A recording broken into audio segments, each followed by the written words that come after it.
Hey guys, welcome back. Do you have a love of food? Well, we're going to get up close and personal today. We're going to be doing macro food photography. Now, I will be creating a few videos on this topic. This one will give you the basic understanding to get you started. So without further ado, let's have a closer look at macro food photography.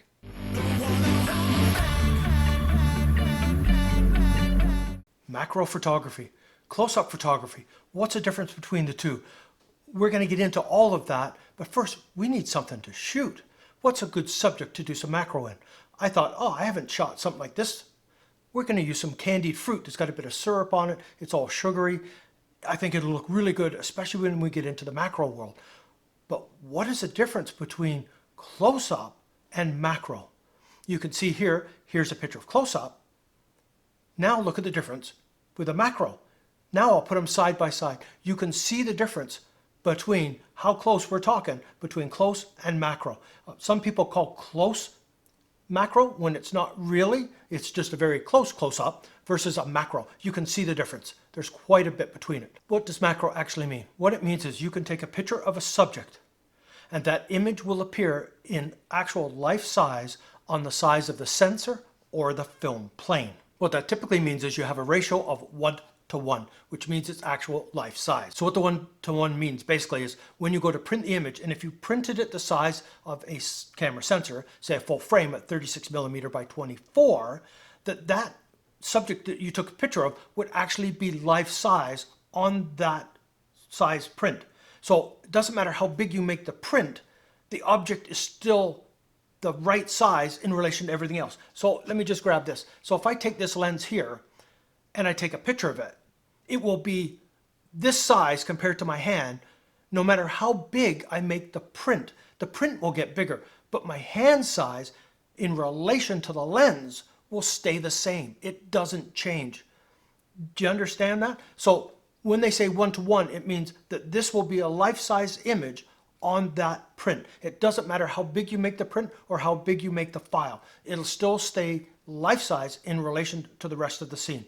So that's what they mean by the ratio of 1:1 and actual life size. Now, other lenses have different ratings. You can have, say, a 1:1. You can have a 1:2, which means it's half the size. So if I use a 1:2 lens, this lens would be half the size that it is on the film plane, on the print, on the digital file, because it's half. If I had a lens that was a 2:1, then this lens would be represented at twice its normal size. So on that print or on the film or the digital file, the lens on a 2:1 would be double the size. So that's typically what you have. You have your 1:1, your 1:2 half size, and your 2:1 double the size. So that's how the macro world works. Typically your macro lens is a 1:1. You have to be careful because a lot of lenses will have the word macro on there, but it's not a true 1:1. You want something like this, the Tamron 90mm, and I've done a video on this. I'll put a link to it down below. I love this lens. It's a 90mm macro 1:1. That's the difference. This one is not. This one is. So you have to be careful when you're buying your lens that it actually says macro 1:1. Then you're actually getting a true macro, creating an image of an actual life size in relation to everything else within that film. Now, another thing with macro photography is our f-stop. The 2.8 shallow depth of field, f22 greater depth of field. Also, you have to be aware, the more you magnify the object, the shallower your depth of field becomes. So it kind of puts us in a bit of a quandary, and let me explain why. You're magnifying the object, 2.8 is too shallow of a depth of field. You go to f11, still not enough. Now you go to f20, you've got the depth of field.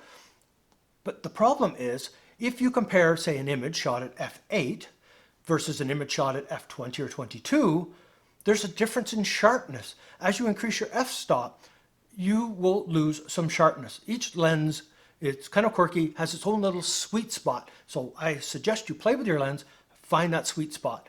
A lot of people say it's f8 on all lenses, and it does vary a bit, but that give you kind of a guideline to start with. But I mean, have a look at this image that was shot at f8. You can see it's nice and sharp. Everything looks great. Now let's look at the same image, and the only thing I adjusted was not contrast. I had to adjust the light to increase the exposure. But here's one shot at f20.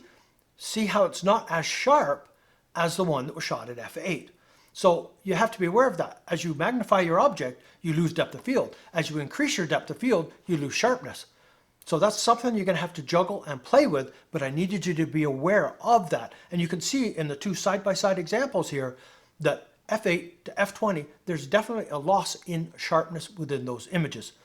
Now, there is another trick we can do, and that is called focus stacking. I'm going to put a link to the video I did down below on focus stacking, but basically what it is you take a series of images, different focus points within that, and then in post you stack them all together and you create one image with all the different images compiled, and you get a greater depth of field.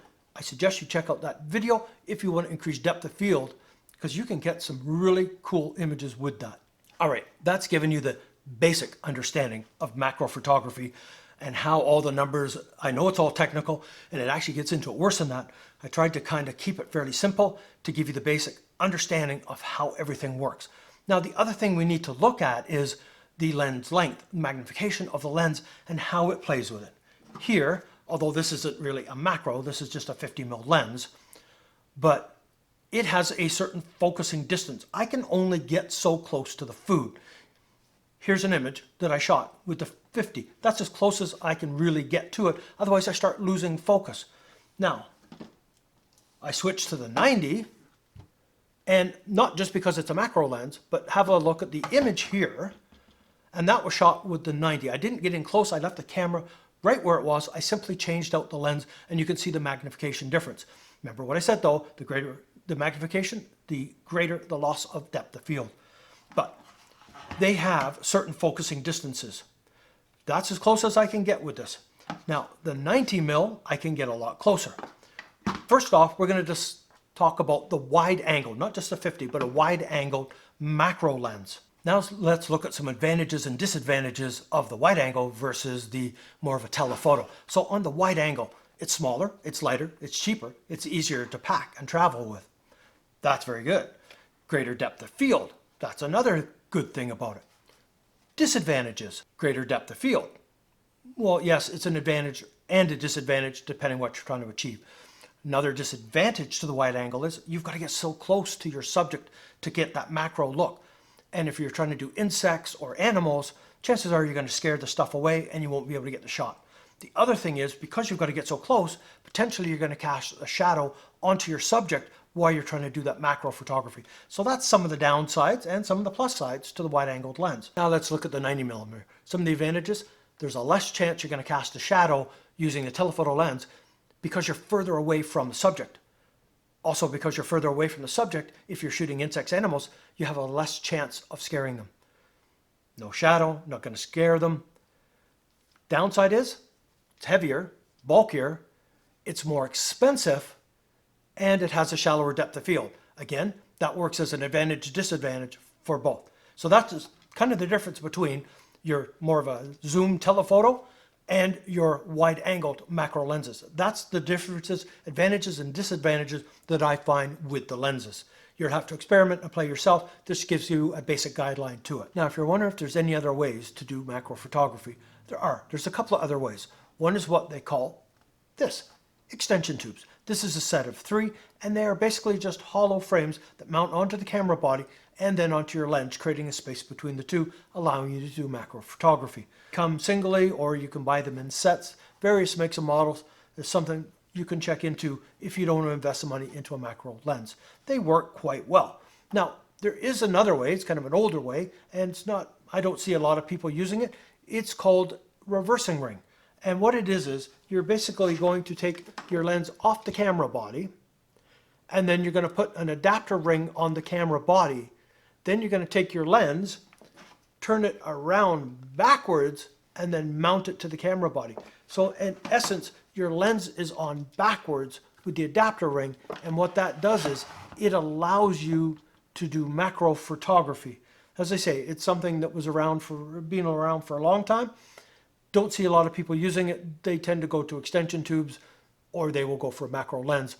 I just wanted you aware there is another option. So you've got a macro lens, extension tubes, and you've got the adapter reversing ring.